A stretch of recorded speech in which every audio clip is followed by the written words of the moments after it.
This is Becoming a Blockbuster YA Author, the series that will guide you through writing and publishing a hit young adult or middle grade novel, and will train your brain to think like a best-selling author. Show, don't tell is one of the most common pieces of writing advice. This means that instead of describing what's happening to your reader, you're immersing them in it. You're showing them the scene by picking meaningful details to describe. The point of a novel is to let the reader experience your story through the character's actions, dialogue, thoughts, and senses, rather than by summarizing and describing what's going on. Readers want to experience an emotional roller coaster while they read, not feel distance from the story as they read a summary that feels like an episode recap. So here are 6 tips to help you follow this golden rule. First, instead of naming an emotion like he was angry, show the character being angry in terms of how this looks, feels, and sounds. Use all of the senses to describe it. Second, also show why. So for example, instead of saying it was because of the divorce, show him tearing up a picture of his ex-wife and hurling her belongings into the garbage. Third, be specific in your descriptions. So instead of saying that they were surrounded by trees, say what kind of trees and how healthy or dry or ancient they look. Instead of saying there were family photos on the wall, describe what's going on in the photos.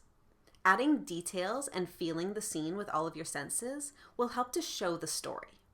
Fourth, descriptions of the setting should serve a purpose. As Chekhov famously said, "Don't tell me the moon is shining, show me the glint of light on broken glass." Basically, weave the plot into your descriptions. A flowery description with no real purpose won't hook your reader, no matter how lovely your word choice is. So if you're describing a family photo on the wall in detail, make sure this description is revealing something about the characters or conflict. Maybe the daughter in the photo is clearly wearing a strained smile, and her mother's grip on her shoulder looks a little too firm. Fifth, in the same vein, when you describe something, describe it as the character experiences it. Like a bed can feel blissfully soft or stiff and lumpy, depending on the character's mood. A cloudy, gray day might look beautiful to a character who's in love. The sunshine might be painful to someone who's hungover. And sixth, use metaphors in your descriptions. The state of the surrounding trees can reflect the state of the people who live there. When you're writing about some item that belongs to a character, try writing it like a reflection of the character who owns it. For example, you could say his favorite mug is worn and chipped with a bit of a sharp edge, but it functions as well as it ever did.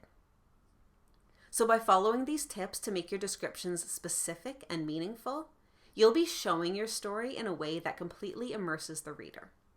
If you're taking our coaching program, next time we meet, feel free to share some of your prose with us, and we can work together to make it more showy and less telly. For free guides, worksheets, and to apply for personal coaching, go to blockbusterya.com.